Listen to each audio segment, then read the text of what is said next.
Software testing myths.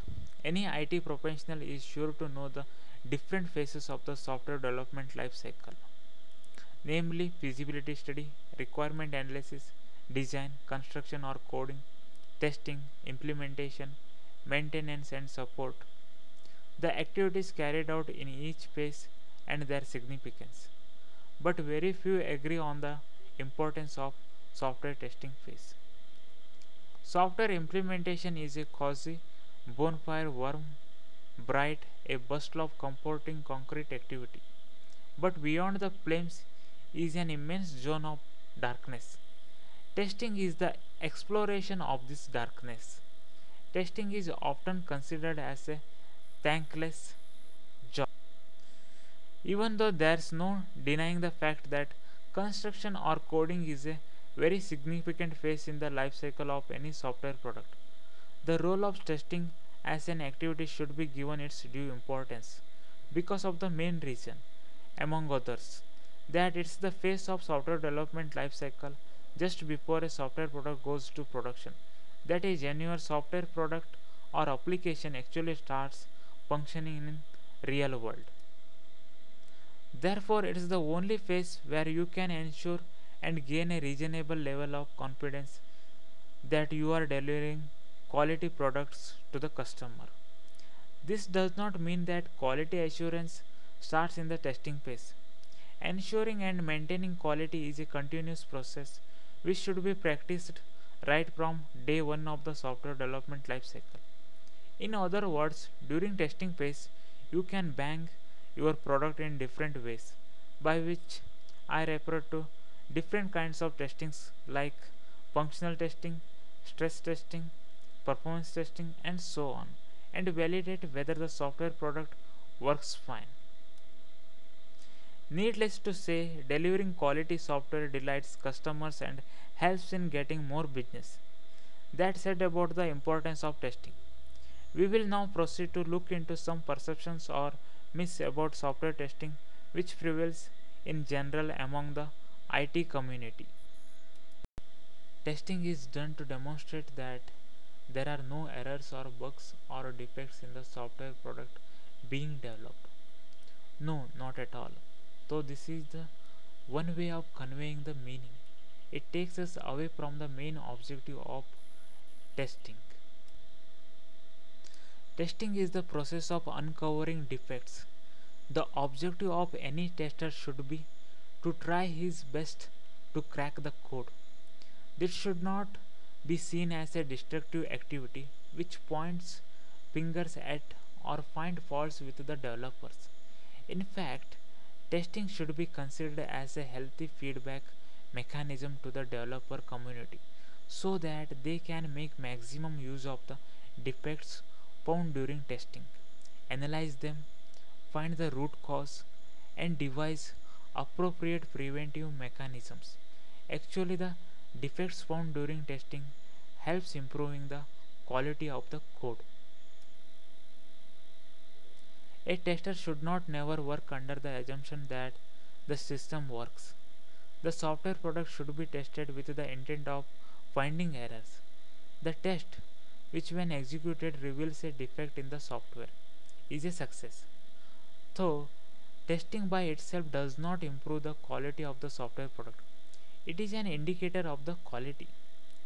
Rather than considering testing as a separate phase in the software development lifecycle, it should be an activity which is integrated into each and every phase.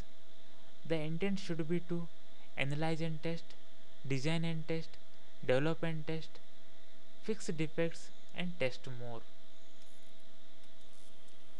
Testing is done to ensure that the software or application does what it is supposed to do. True enough, but it's not just that. The software should also not do what it is not supposed to do. Good test cases are the only way to establish a reasonable level of confidence on the software product. The tester should think of all possible scenarios based upon the test requirements or test plan. Though there are various methods to prepare a large number of test cases like equivalence partitioning, boundary value analysis, and so on. A lot of depends on one's own intuition to come up with some good cases which reveals defects in the software. Testing is easy. Some time back, I conducted a short class on software testing to a group of new recruitees. While we are discussing about different type of projects, one participant said that he is very interested in a testing career.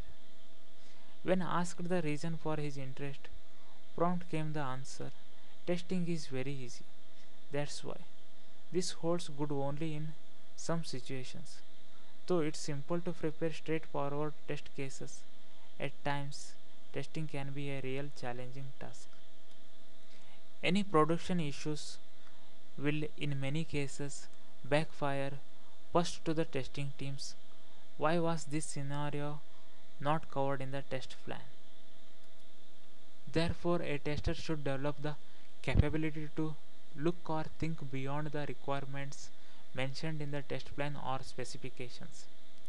This is very important in case of system testers who are responsible for ensuring that the software product works appropriately from end to end. Testing does not offer any opportunities for career growth. There are a wide range of roles that one can take up if opting for a testing career. Pursuing a testing career offers more scope for improving business or domain knowledge.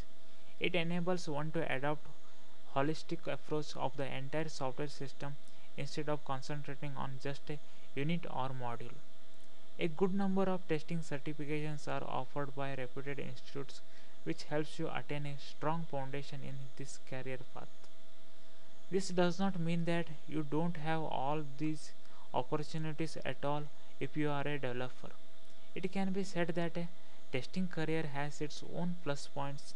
It entirely depends on one's own interests. Testers don't perform well in development projects, or testers are poor in coding. Testers are not. The expertise on developing quality code depends upon one's own programming skills and constant or continuous learning in that area. Some people, though, in testing projects take time out of their work to improve their programming skills by contributing to coding effort or taking up projects voluntarily. Thus, being a tester does not prevent you in any way from being an expert programmer or vice versa. One way to narrow the communication gap between tester and developer community is to include the testing teams right from the requirements or design stage meetings so that everyone involved in the life cycle of developing a software product can take part in the discussion and offer valuable suggestions. More than the act of testing, the act of designing tests is one of the best bug preventers known. The thinking that must be done to create a useful test can discover and eliminate bugs before they are coded. Indeed, test design thinking can discover and eliminate bugs at every stage in the creation of software, from conception to specifications to design, coding, and the rest. No formal training is needed to work in a testing project. Anyone can be a tester. True enough, anyone can be a tester, but only a good tester can come up with quality test cases, just like how an expert developer can write quality code. It is essential that proper training is imparted to everyone joining testing projects. This would not only helps one to understand the importance of testing, but also tune one's mind to the requirements of becoming a good tester, which would greatly contribute to a good career in testing. Conclusion: these days, though the attitude towards testing as a phase and testing as a career has definitely undergone a sea change, still these myths are firmly entrenched in the minds of many among the IT professionals community. This mindset or attitude paves the way for failure even before we really start testing.